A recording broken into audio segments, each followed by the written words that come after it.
Eu tenho uma palavra no meu coração, quero poder compartilhar com você hoje. Quantos estão com fome aí, digam amém. Glória a Deus por isso. Pode deixar aceso, o pessoal vai ler ainda. Se você pode, abra a sua Bíblia, primeiro livro dos Reis, no capítulo... Primeiro livro dos Reis...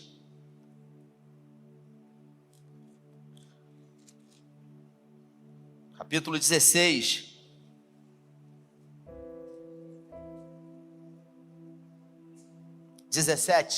Isso, eles vão acender as luzes aí para facilitar para você ler. E também você pode acompanhar.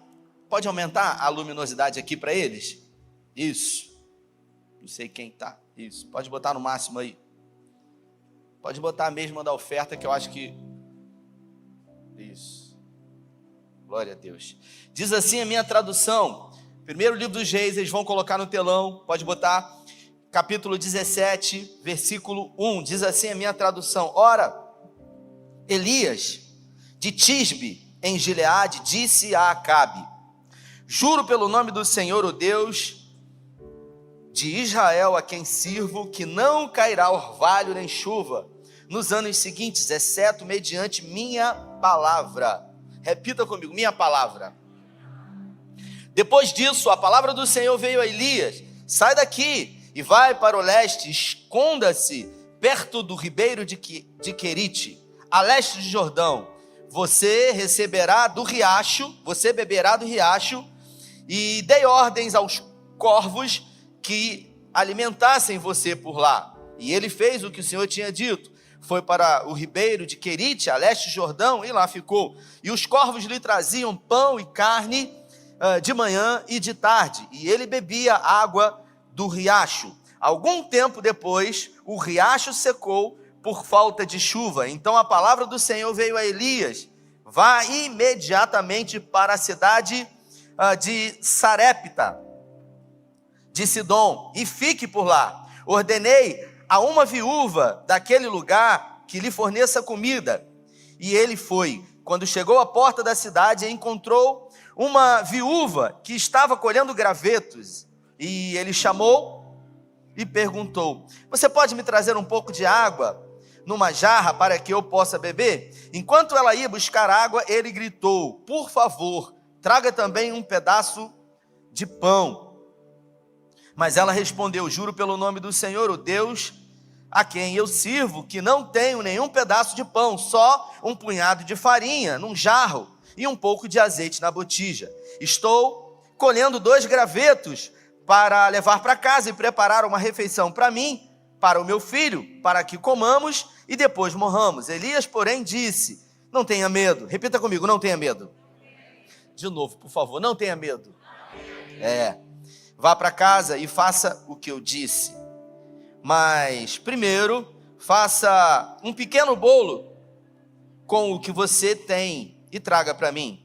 Depois faça algo para você e para o seu filho, pois assim diz o Senhor, o Deus de Israel: a farinha na vasilha não se acabará e o azeite na botija não se secará até o dia em que o Senhor fizer chover sobre a terra. Ela foi e fez conforme Elias lhe dissera. E aconteceu que a comida durou muito tempo. Repita comigo, muito tempo.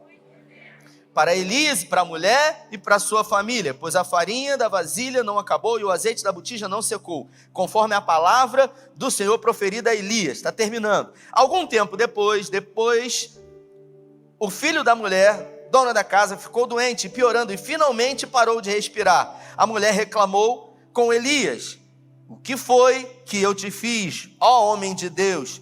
Vieste para lembrar-me do meu pecado e matar o meu filho? Dê-me o seu filho, respondeu Elias.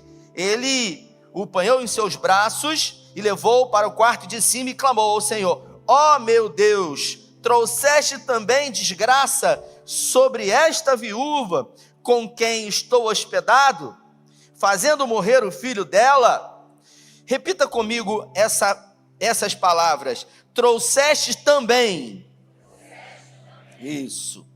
Ele se deitou sobre o menino 3 vezes e clamou ao Senhor, o Deus dos céus: faz voltar à vida esse menino. O Senhor ouviu o clamor de Elias E a vida voltou ao menino e ele viveu. Então levantou o menino, levou o menino para baixo e entregou a sua mãe. Veja, o seu filho está vivo. Então a mulher disse a Elias: agora sei que tu és um homem de Deus e que a palavra do Senhor, vinda da tua boca, é verdade. Até aqui, feche os seus olhos, se você pode.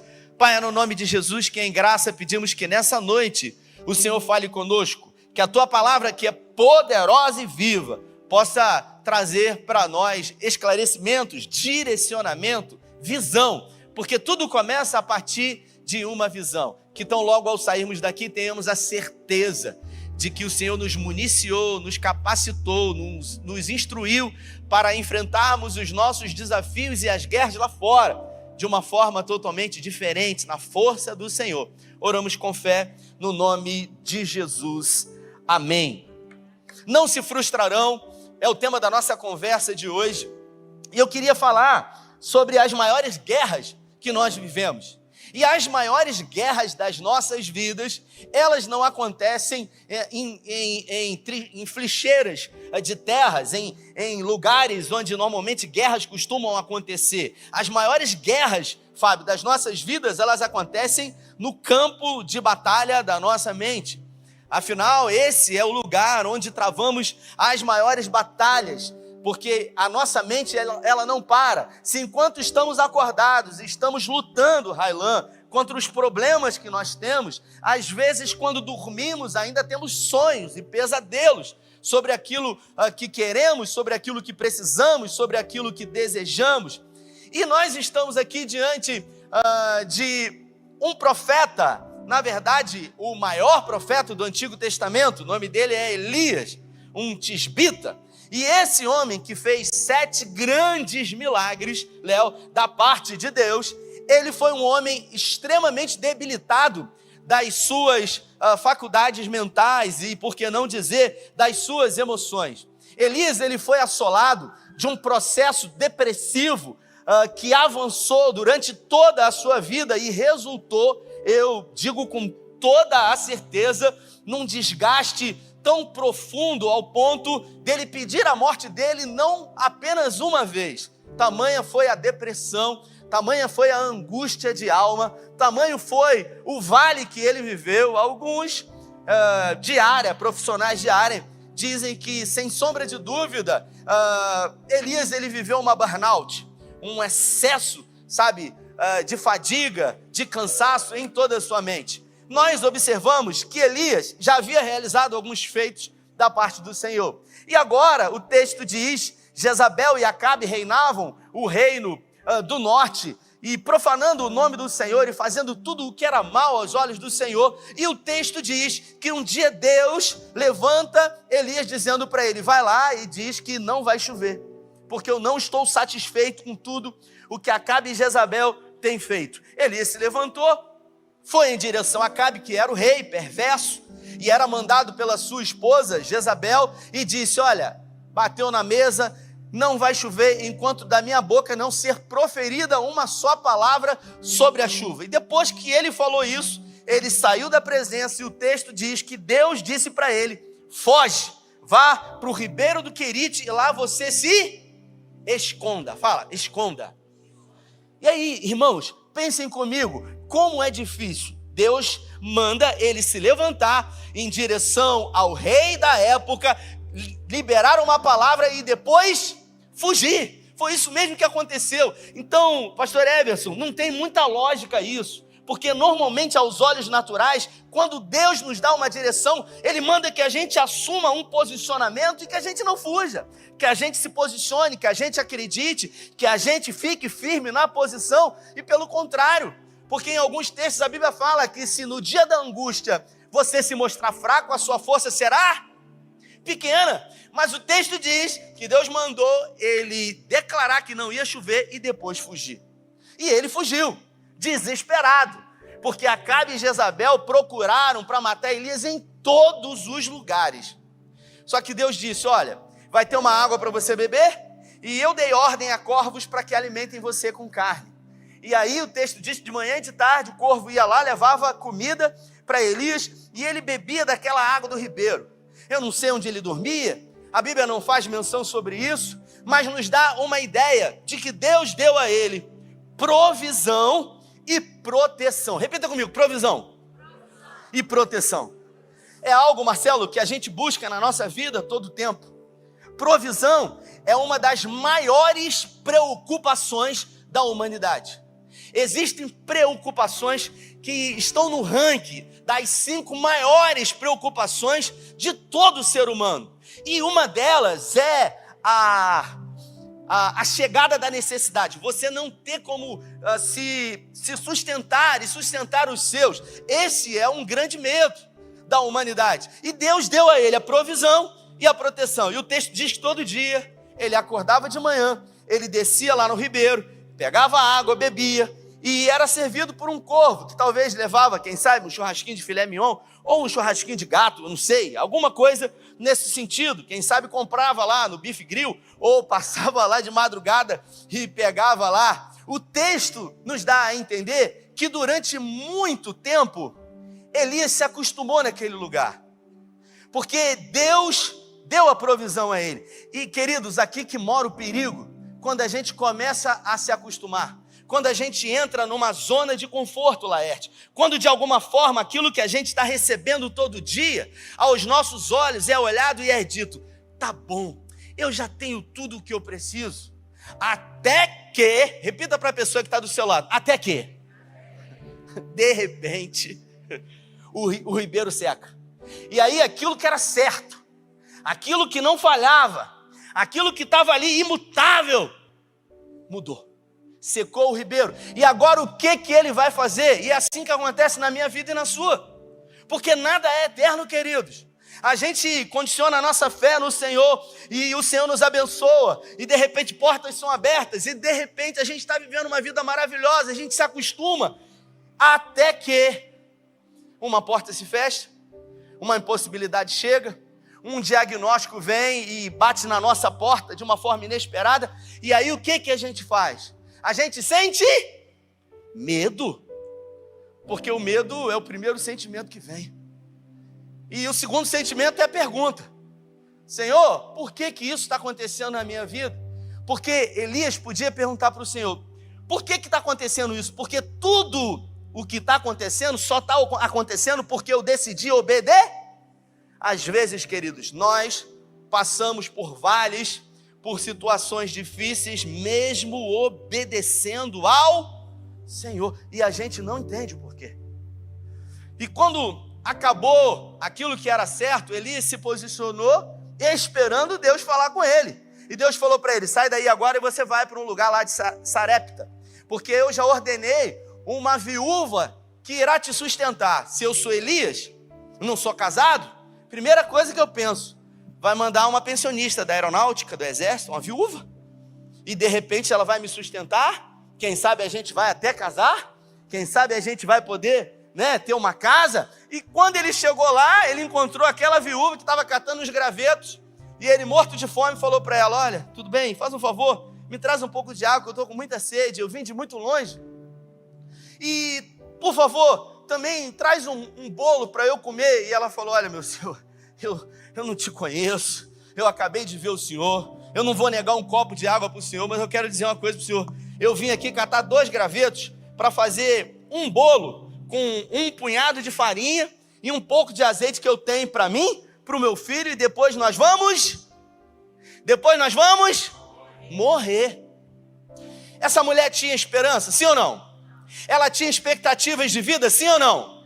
Nenhuma, porque ela disse para Elias que ia almoçar ou jantar e depois disso ia morrer. Elias trouxe esperança para ela.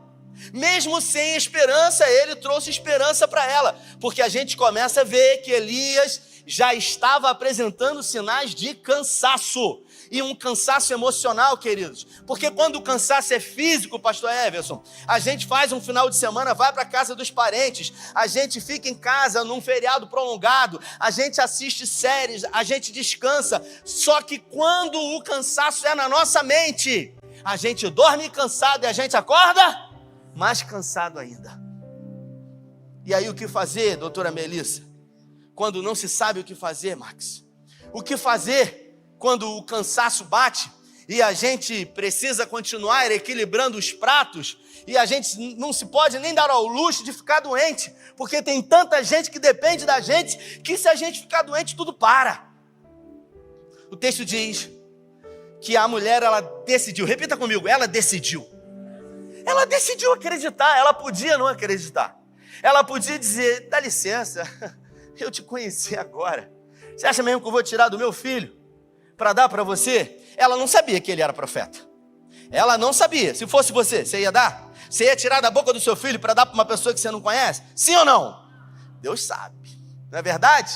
E Deus sabe que eu também não ia dar, mas aquela mulher decidiu acreditar.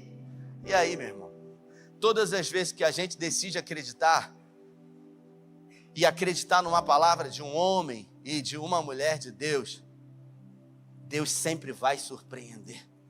E o texto diz que ao acreditar, ela fez o bolo, levou para ele, fez bolo para o filho dela, para ela, e Elias tinha dito que enquanto não voltasse a chover, lembre-se que sem chuva não tem colheita, sem colheita não tem alimento e provisão. E Elias disse, enquanto não voltar a chover, não vai faltar o azeite na botija, nem a farinha na panela, pastor Fabiano. E o texto diz que a mulher, Elias e o filho da mulher foram sustentados por muito tempo, até que passado um tempo, o filho da mulher, ele começa a ter problemas de saúde e ele vem ao óbito. A mulher chama Elias e a mulher vai desaforada falar umas verdades para Elias, dizendo para ele, por que você veio aqui? Para trazer para mim a lembrança do meu pecado e permitir que isso aconteça na vida do meu filho? Ela não tinha esperança. Elias deu esperança e deu dias de vida para ela. Elias deu, segundo uma palavra de Deus, sobrevida para aquela mulher. Mas ainda assim, quando o filho dela morre, desaforada como uma mãe que perdeu o filho, vai lá e diz, quem que mandou o senhor vir aqui se apresentar diante de mim e de alguma forma colocar diante de mim o meu pecado?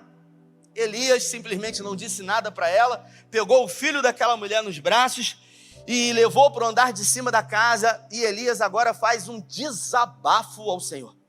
Ele faz uma oração de desabafo ao Senhor, dizendo para o Senhor, eu vou ler para você entender. Respondeu Elias, ele apanhou nos braços e levou para o quarto de cima, onde estava hospedado, e o pôs sobre a cama. Então clamou ao Senhor, ó Senhor Deus, trouxeste também desgraça para a vida dessa viúva, trouxeste também desgraça para a vida dessa viúva. Isso quer dizer, Railan, que Elias estava dizendo, o Senhor trouxe desgraça para a minha vida e também desgraça para a vida dessa viúva. Então Elias está dizendo que a vida dele era uma vida desgraçada, sem a graça de Deus. E agora, a vida da mulher viúva também foi acometida por desgraça. Mas ele leva para o andar de cima, faz essa primeira oração, e depois ele faz mais 3 orações ao Senhor. Ele deita sobre o menino, e por 3 vezes ele ora. Então Elias orou 4 vezes, repita comigo, 4 vezes. Ele orou 4 vezes. E depois de orar 4 vezes, o menino ressuscitou. E depois que o menino ressuscitou, Deus mandou ele voltar e proclamar a chuva. E ele voltou. E encontrou o mensageiro de Acabe, que estava procurando desesperado, e ele mandou uma mensagem para Acabe, para que eles se reunissem no Monte Carmelo, e apresentasse todos os profetas de Baal e Azerá. E lá, no Monte Carmelo, você conhece a história, o texto diz que Elias enfrentou 850 profetas, 400 de Baal e 450 de Azerá. E Elias propôs um desafio, que o Deus que respondesse com fogo fosse o Deus verdadeiro. Eles fizeram o sacrifício e oraram ao Deus deles, a Baal, a Azerá, e não houve resposta. E agora Elias orou uma vez, repita comigo, uma vez, e Deus respondeu. Eu confesso, pastor Everson, que eu fico me perguntando, porque na primeira vez ele orou 4 vezes para que Deus respondesse. Na segunda vez ele orou apenas uma vez, e agora Deus respondeu. Quantas vezes nas nossas vidas, diante de guerras que nós enfrentamos, de problemas, de impossibilidades, de situações difíceis, que a gente ora uma vez e Deus responde? Agora, existem situações que a gente tem que orar 1, 2, 3, 4, 10, 500 vezes e a gente continua esperando. E a pergunta que eu me faço é: por que às vezes a gente ora uma vez e Deus responde? E por que às vezes a gente tem que orar muitas vezes para Deus responder? Porque o texto diz que ele orou e o sacrifício foi queimado porque Deus mandou fogo. E ele se dirigiu para Acabe e falou assim: olha, pode ir porque está vindo chuva e está vindo pesada. Pode avançar. E Acabe correu e ele subiu o Monte Carmelo e o texto diz que ele se botou nessa posição aqui, ó. Não sei se eu vou atrapalhar a câmera ali.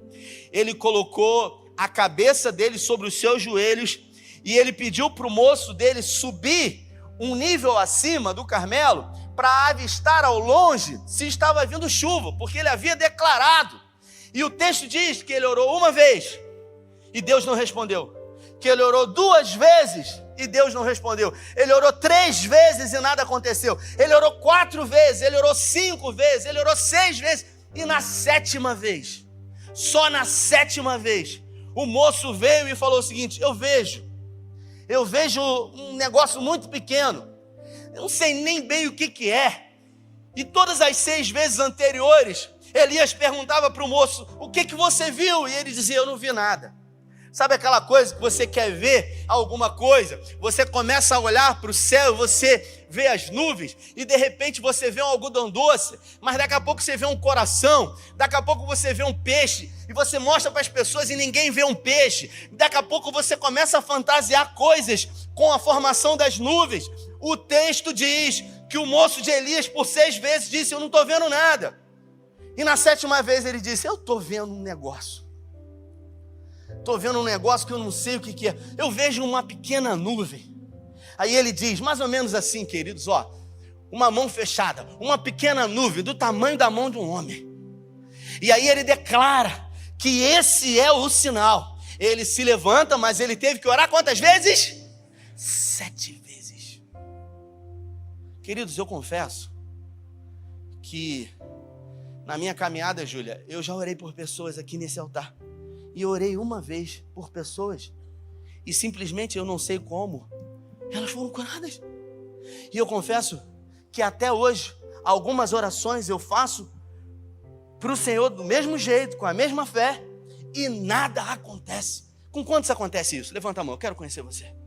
Meu Deus, eu não estou sozinho nessa.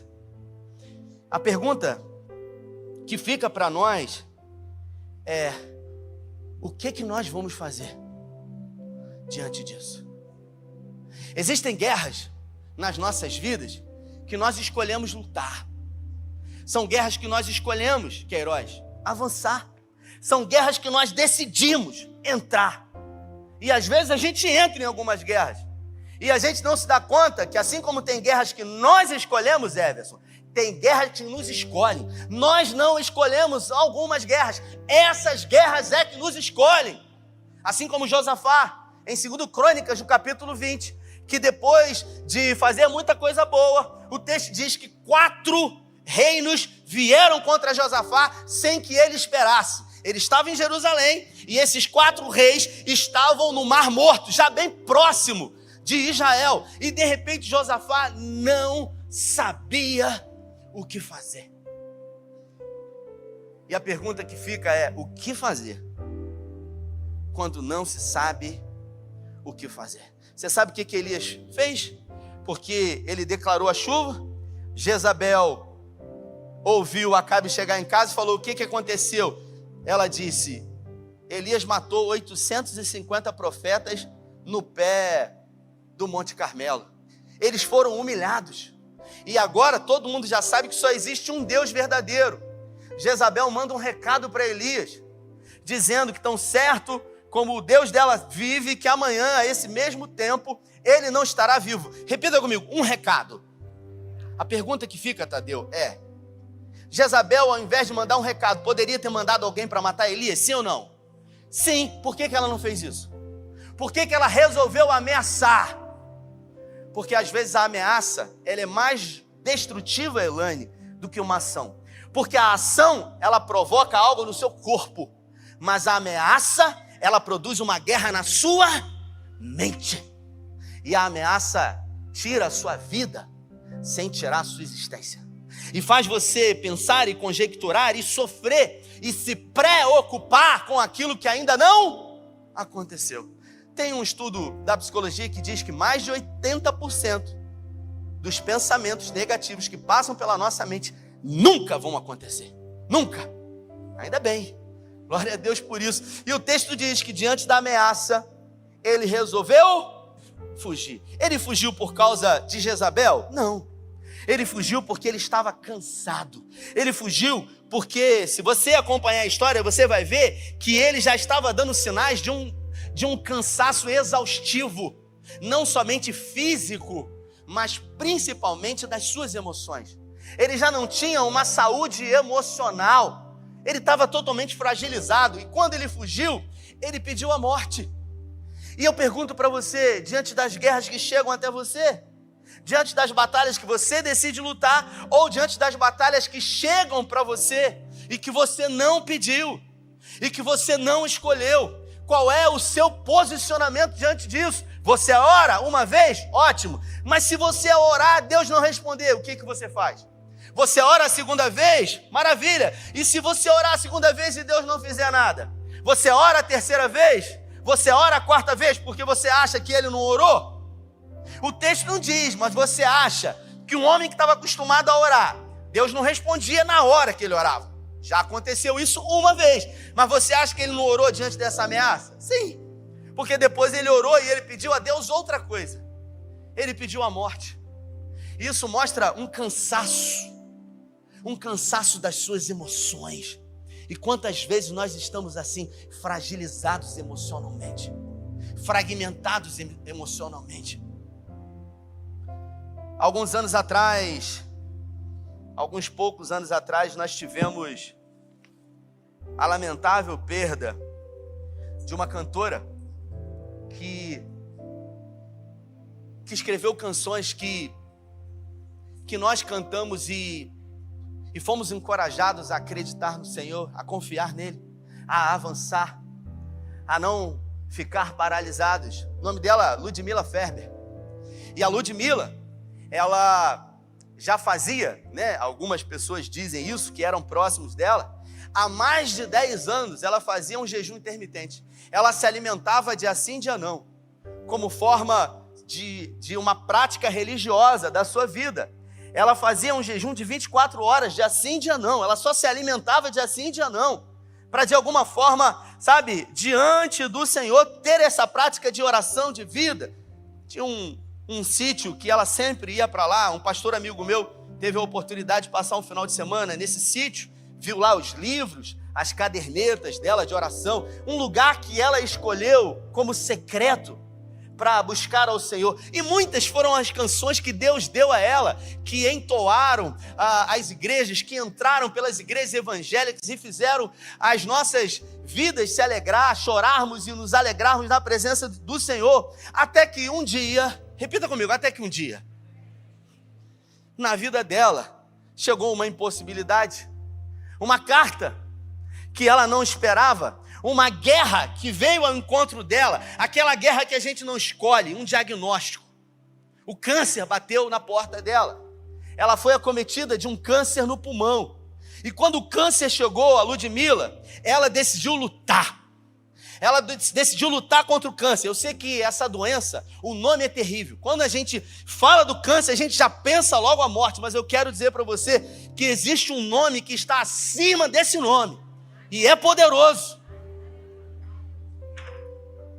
E é esse nome que é poderoso para lutar as nossas batalhas, o Jeová Sabaoth, aquele que vence as nossas guerras. E o texto e a história dela conta que começou no pulmão, e ela sempre dando testemunho de que iria vencer, de que Deus daria vitória, de que tudo ficaria bem, até que foi diagnosticado também no fígado. E agora começou a complicar para ela, porque estava no pulmão, foi para o fígado, e depois do fígado foi para todos os seus ossos. E agora os médicos disseram para ela: olha, só um milagre pode trazer solução para a sua questão. E ela, sempre que aparecia nas entrevistas, ela dizia: eu não vou parar de lutar, eu vou vencer no nome de Jesus. Antes desse diagnóstico da doença, a Ludmila havia escrito uma canção que tem o tema Nunca Pare de Lutar. E eu queria que você ouvisse o que ela escreveu, que alguns anos depois ela precisou viver na prática. Ela disse: o que vem para tentar ferir o valente de Deus. Porque algumas situações, algumas notícias, algumas cartas vêm justamente para ferir os valentes de Deus. Porque valentes de Deus, Jeane, também sofrem. Valentes de Deus, Railan, também choram. Valentes de Deus também são atingidos, Rafaela. E ela disse: o que vem para tentar ferir o valente de Deus em meio às suas guerras. Que ataque é capaz de fazê-lo olhar para trás e querer desistir? Foi o que aconteceu com Elias. Depois de enfrentar 850 profetas, ele recebeu um recado de uma mulher. E esse ataque foi capaz de fazer ele olhar para trás e querer desistir. Porque ele pediu a Deus a morte, ele falou: me leva, porque eu não sou melhor do que os que vieram antes de mim. E ela continua dizendo: que terrível arma é usada para tentar paralisar a sua fé. Qual foi a arma que Satanás, os seus demônios, ou pessoas usadas por ele, levantaram contra a tua vida para roubar a tua fé? Quantas são as vezes que diante de situações a nossa fé é roubada? Porque nós permitimos isso, diante de batalhas que perdemos no campo da nossa mente.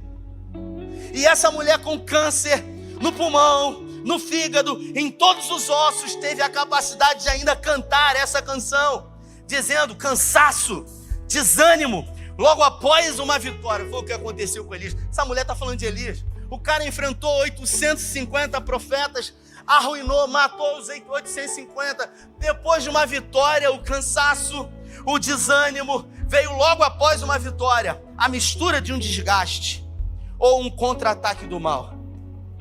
A dor de uma perda ou a dor da traição. Uma quebra de aliança que é a raiz da ingratidão. Talvez você tenha sido alvo da ingratidão. Pessoas que você amou, pessoas que você fez, pessoas que você semeou, pessoas que você investiu, de repente resolveram pagar a você com ingratidão. E isso desanimou você, roubou a sua fé, tem desestimulado você de avançar. Ela não sabia, mas estava escrevendo aquilo que ia viver. E aí ela agora, no final, ela dá um conselho. No meio da canção dela, ela dá um conselho, ela diz: se alguém está assim, ou seja, vivendo tudo isso, aí ela diz: preste muita atenção, ouça o que vem do coração de Deus. Ela fala: em tempos de guerra, nunca pare de lutar.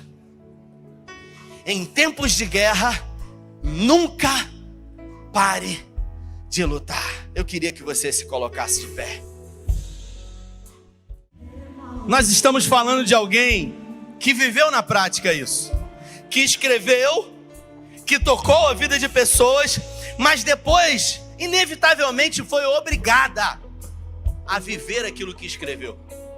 E qual foi o posicionamento dela? Não, foi uma mentira. É como alguém que dá um conselho para outro alguém, mas na hora em que vive a mesma situação, tem que viver e vive. E se posiciona. Porque ela decidiu acreditar que era possível. Sabe o que aconteceu com ela? Ela venceu o câncer. Porque na nossa concepção, só vence o câncer quem sai do hospital e vai para casa. Só que se a gente parar para pensar, pastor Everson, a Ludmila Ferber, ela voltou para casa, mas não a casa aqui, a casa celestial. porque a nossa morada eterna não é aqui. Ela continua cantando hoje com os anjos e celebrando. Então, talvez você que veio aqui nessa noite esteja vivendo um cansaço de alma, um cansaço emocional. Quem sabe até você está cansado ou cansada de estar cansado há muito tempo. Eu quero dizer para você que existe um refrigério da parte de Deus para você. Existe algo da parte de Deus que pode renovar a sua vida, assim como o alimento que Deus enviou para Elias, que com esse alimento ele caminhou 40 dias com a força daquele alimento. Eu quero declarar profeticamente que existe um alimento espiritual que vai fortalecer você, para você caminhar por muito tempo. Então, se essa palavra é com você, saia do seu lugar em nome de Jesus. Eu quero orar com você. Eu queria que você olhasse para mim aqui. Você que está aqui na frente, queria que você olhasse para mim aqui. Nunca diga para Deus que você não aguenta mais. Sabe por quê? Quem conhece você é o Senhor. Ele é que conhece o seu limite. Foi Ele que te criou. Então, quando você está sem força, é a força dele que vai capacitar você. Então, quando eu digo, Senhor, eu não vou aguentar mais, Elias disse isso. Sabe o que aconteceu com ele? Ele tinha muito mais a fazer. Ele fez 7. Ele fez 7 grandes milagres. Mas aquele que sucedeu Elias, quando perguntado pelo próprio Elias, o que você quer? Ele disse, eu quero fazer o dobro do que você fez. E ele fez. Sabe por quê? Porque o mesmo Deus que foi com Elias, foi com Eliseu. Então nunca diga que você não pode. Porque Deus sabe até onde você pode. E se você está passando por uma situação que aos seus olhos não tem jeito, é impossível, eis aí um palco perfeito para o milagre de Deus acontecer. Porque toda impossibilidade é um palco perfeito para o milagre acontecer. Se você está em crise, ótimo. Faça da sua crise um ponto de partida para que coisas extraordinárias de Deus aconteçam na sua vida. Então eu quero orar com você. Bota a mão no centro das suas emoções. Aqui, ó. Aqui representa o centro das nossas emoções. Pai, no nome de Jesus, que nós queremos orar por homens e mulheres que vieram ao teu altar, que talvez estejam vivendo o que Elias viveu, cansaço, desânimo, ó Deus, a dor de uma traição, uma decepção, uma angústia, uma dor diante de impossibilidades, eu não sei, mas o Senhor conhece cada um que veio aqui, o Senhor sabe qual é a necessidade, e eu quero pedir no nome de Jesus, que o Senhor libere agora um bálsamo, um óleo fresco, sobre a vida desses homens e dessas mulheres, capaz, ó Deus, de renovar as forças. Coloca de pé aquele que está caído, levanta aquele que de alguma forma se abateu, e que eles se coloquem na posição, e que em tempos de guerra, nunca parem de lutar, e nunca parem de profetizar, porque a tua palavra diz, crie, e por isso declarei, diga ao fraco, sou forte, por isso nós declaramos nessa noite, aqueles que entraram aqui enfraquecidos, sairão daqui fortalecidos no Senhor, porque em Ti, ó Deus, nós somos mais fortes, em Ti podemos todas as coisas, porque se Deus é por nós, quem será contra nós? Aquele que nem mesmo o seu próprio Filho poupou, antes o entregou, por amor a nós, como não nos dará juntamente com Ele todas as coisas? Pai, fortaleça os corações, de alguma forma libera saúde emocional na vida de homens e mulheres que estão aqui, que ao sairmos daqui, possamos receber essa palavra que veio como alimento, e através desse alimento sermos fortalecidos a caminhar, a se manter na posição, a avançar e a não recuar, não retroceder, não desistir, porque não somos segundo os que retrocedem, seguimos para o alvo da soberana vocação. Guarda a nossa casa, os nossos filhos, repreenda toda ação e o intento do inferno sobre nós, e que essa semana que começa hoje seja a melhor semana de 2024 para a glória do Teu nome. Oramos com fé em nome do Pai, do Filho e do Espírito Santo. Se você crê e recebe, dê a melhor salva de palmas ao Senhor. A melhor, vai em paz, Deus te abençoe.